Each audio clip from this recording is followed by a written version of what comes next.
मनुष्य के शरीर में 7 चक्र होते हैं। इन्हें सृष्टि की समस्त शक्तियों का केंद्र माना जाता है। मान्यता है कि इन चक्रों के इर्द गिर्द शरीर की ऊर्जा एकत्रित होती है। कुछ आदतों को नियंत्रित करके और ध्यान व योग की सहायता से इन चक्रों को जागृत किया जा सकता है। यदि ये चक्र एक बार जागृत हो जाएं, तो व्यक्ति के लिए कुछ भी असंभव नहीं रहता। मित्रों, आज की प्रस्तुति में विस्तार पूर्वक जानेंगे कि मनुष्य के अंदर 7 चक्र कौन कौन से हैं, इसका महत्व तथा प्रभाव क्या है और इसे कैसे जागृत किया जा सकता है। इससे पहले अगर आप हमारे चैनल पर नए हैं तो हमारा सात्विक चैनल को सब्सक्राइब करें और साथ में घंटी के बटन को जरूर दबाएं।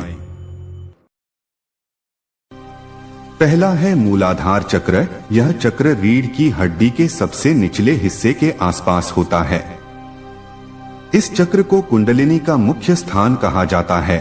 इसका एक और नाम भौम मंडल भी है। इसका बीजाक्षर लन है और यह चौकर तथा उगते हुए सूर्य के समान स्वर्ण वर्ण का होता है।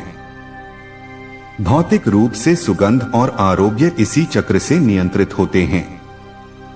आध्यात्मिक रूप से यह चक्र धर्म, अर्थ, काम और मोक्ष को नियंत्रण करता है।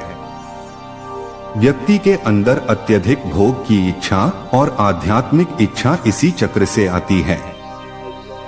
जिनके जीवन में भोग, संभोग और निद्रा की प्रधानता है, उनकी ऊर्जा इसी चक्र के आसपास एकत्रित रहती है। मनुष्य तब तक पशुवत है जब तक कि वह इस चक्र में जी रहा है। इसीलिए भोग, निद्रा और संभोग पर संयम रखते हुए इस चक्र पर लगातार ध्यान लगाने से यह चक्र जागृत होने लगता है। इस चक्र के जागृत होने पर व्यक्ति के भीतर वीरता, निर्भीकता और आनंद का भाव जागृत होता है। सिद्धियां प्राप्त करने के लिए वीरता, निर्भीकता और जागरूकता का होना जरूरी है। दूसरा है स्वाधिष्ठान चक्र। इस चक्र को तामसिक चक्र माना जाता है। यह चक्र मूल से 4 अंगुल ऊपर स्थित होता है और इसकी 6 पंखुड़ियां हैं। इस चक्र का बीज मंत्र वन है। यह जल तत्व का चक्र है तथा इस चक्र का स्वरूप अर्धचंद्राकार है। इस चक्र से निम्न भावनाएं नियंत्रित होती हैं: अवहेलना, सामान्य बुद्धि का अभाव, आग्रह, अविश्वास, सर्वनाश और क्रूरता आदि। इसी चक्र से व्यक्ति के अंदर काम भाव और उन्नत भाव जागृत होता है। अगर आपकी ऊर्जा इस चक्र पर ही एकत्रित है तो आपके जीवन में आमोद प्रमोद, मनोरंजन, घूमना फिरना और मौज मस्ती करने की प्रधानता रहेगी। यह सब करते हुए ही आपका जीवन कब व्यतीत हो जाएगा आपको पता भी नहीं चलेगा। जीवन में मनोरंजन जरूरी है, लेकिन मनोरंजन की आदत अच्छी नहीं होती। इस आदत पर नियंत्रण रखकर चक्र को जागृत कर सकते हैं। इसके जागृत होने पर क्रूरता, गर्व, आलस्य, प्रमाद, अवज्ञा, अविश्वास आदि दुर्गुणों का नाश होता है। दूसरा है मणिपुर चक्र। यह चक्र नाभि के ठीक पीछे रीढ़ की हड्डी पर स्थित होता है। यह चक्र 10 पंखुड़ियों वाला होता है तथा इस चक्र का बीज मंत्र रंग है। इस चक्र की आकृति त्रिकोण है और रंग रक्त के समान लाल है। यह चक्र ऊर्जा का सबसे बड़ा केंद्र है। यहीं से सारे शरीर में ऊर्जा का संचरण होता है। यह अग्नि तत्व को नियंत्रित करता है और राजसिक गुणों से संपन्न है। इस चक्र से निम्न वृत्तियां नियंत्रित होती हैं: लज्जा, दुष्ट भाव, ईर्ष्या, सुषुप्ति, विषाद, तृष्णा, मोह, घृणा, भय आदि। मन या शरीर पर पड़ने वाला प्रभाव सीधा मणिपुर चक्र पर पड़ता है। जिस व्यक्ति की चेतना या ऊर्जा यहाँ एकत्रित रहती है, उसे काम करने की धुन सी रहती है। ऐसे लोगों को कर्मयोगी कहते हैं तथा ये लोग दुनिया का हर कार्य करने के लिए तैयार रहते हैं। अपने कार्य को सकारात्मक आयाम देने के लिए इस चक्र पर ध्यान लगाकर पेट से श्वास लेने से यह चक्र जागृत होती है। इस चक्र के जागृत होने से तृष्णा, ईर्ष्या, चुगली, लज्जा, भय, घृणा, मोह आदि दूर हो जाते हैं। यह चक्र मूल रूप से आत्मशक्ति प्रदान करता है। चौथा है अनाहत चक्र। यह हृदय के बीचों बीच रीढ़ की हड्डी पर स्थित होता है। इस चक्र में 12 पंखुड़ियां होता है तथा इस चक्र को सौर मंडल भी कहा जाता है। इसका आकार षटकोण है और इसका वर्ण हल्का हरा है। इस चक्र का बीज मंत्र यह है। इस चक्र से निम्न प्रकार की वृत्तियां नियंत्रित होती हैं: आशा, चिंता, चेष्टा, ममता, दंभ, विवेक, विकलता, अहंकार आदि।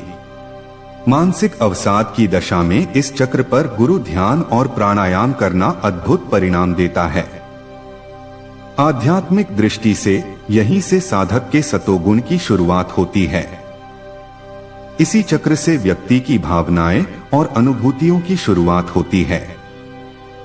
अगर आपकी ऊर्जा अनाहत में सक्रिय है तो आप एक सृजनशील व्यक्ति होंगे और हर क्षण आप कुछ न कुछ नया रचने की सोचते होंगे। हृदय पर संयम करने और ध्यान लगाने से यह चक्र जागृत होने लगता है। खासकर रात्रि को सोने से पूर्व इस चक्र पर ध्यान लगाकर अभ्यास करने से यह जागृत होने लगता है। इसके सक्रिय होने पर कपट, हिंसा, कुतर्क, चिंता, मोह, दंभ, अविवेक और अहंकार समाप्त हो जाते हैं। इस चक्र के जागृत होने से व्यक्ति के भीतर प्रेम और संवेदना का जागरण होता है। यह चक्र जागृत होने पर व्यक्ति के समय ज्ञान स्वतः ही प्रकट होने लगता है तथा व्यक्ति अत्यंत आत्मविश्वस्त, सुरक्षित, चारित्रिक रूप से जिम्मेदार एवं भावनात्मक रूप से संतुलित व्यक्तित्व बन जाता है। पांचवा है विशुद्ध चक्र। यह कंठ के ठीक पीछे स्थित होता है। यह चक्र बहुरंगा है और इसका कोई खास स्वरूप नहीं होता। इसका बीज मंत्र हन है तथा इस चक्र की 16 पंखुड़ियां हैं।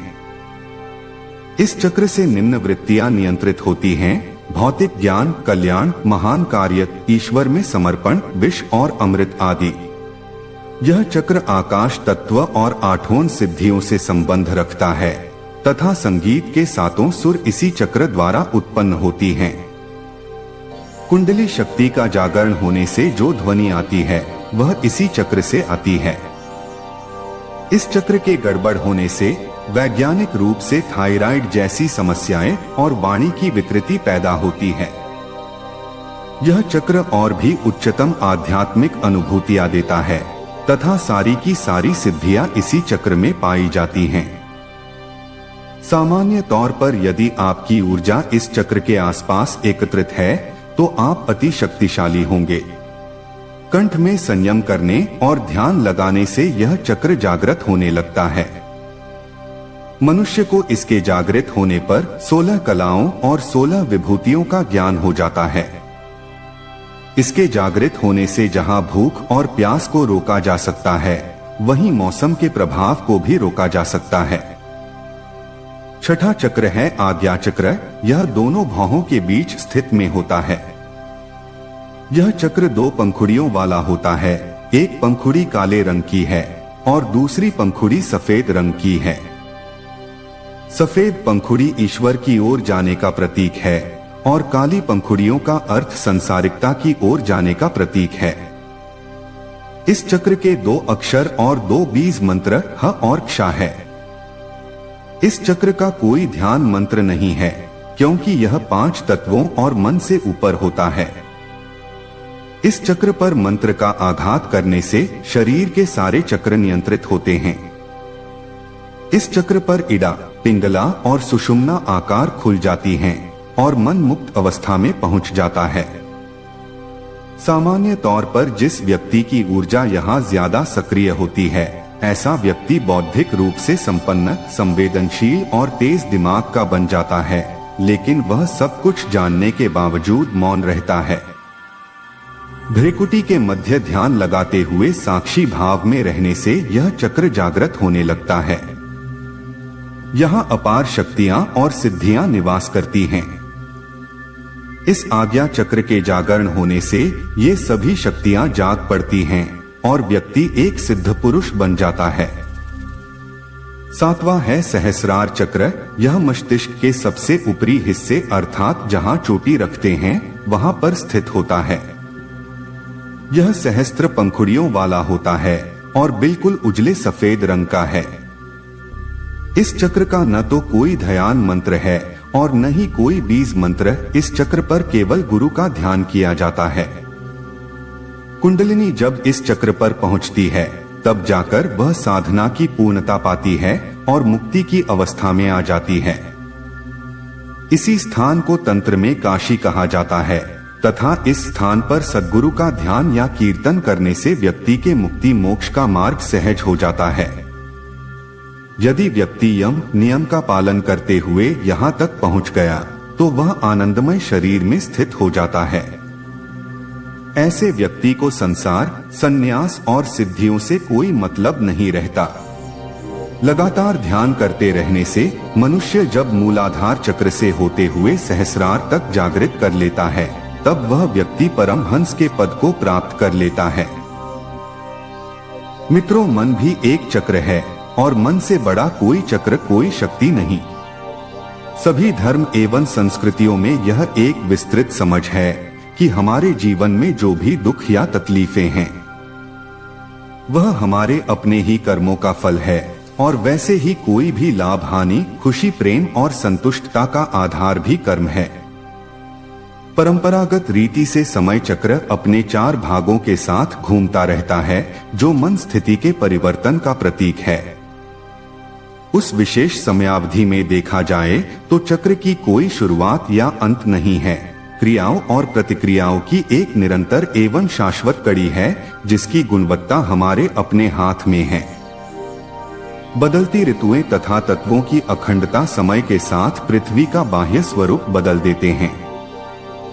प्रकृति के भ्रष्ट होने के पीछे का प्रेरक स्रोत है मनुष्य का मन। जब मनुष्य का मन शुद्ध, पवित्र और उसकी सोच उच्च होती है तब पृथ्वी भी सुदृढ़ और सब्ज होती है। इसके विपरीत जब मनुष्य की सोच अशुद्ध और नीच होती है तो पृथ्वी का अस्तित्व भी प्रदूषित और भ्रष्ट हो जाता है। जब मनुष्य अपना दैनिक जीवन इस समय चक्र की स्मृति में रहकर व्यतीत करता है वह एक विस्तृत दृष्टिकोण मन में निरंतर बनाए रखता है। ऐसे मनुष्य को यह आभास रहता है कि उसकी सोच और कर्म का उसके निजी जीवन की गुणवत्ता पर क्या असर पड़ने वाला है। इस तरह मनुष्य जीवन के प्रांगण में पर्वत शिखर पर खड़े होकर अपने जीवन की विहंगम दृश्य का न केवल देखने का आनंद लेते हैं बल्कि अपने जीवन में कब और कैसे आगे बढ़ना है इस बात का भी समझ रखते हैं। प्रत्येक मनुष्य स्वयं ही अपने भाग्य का निर्माता है। जो मनुष्य इन 7 चक्र को जागृत के साथ मन को भी नियंत्रित कर लेता है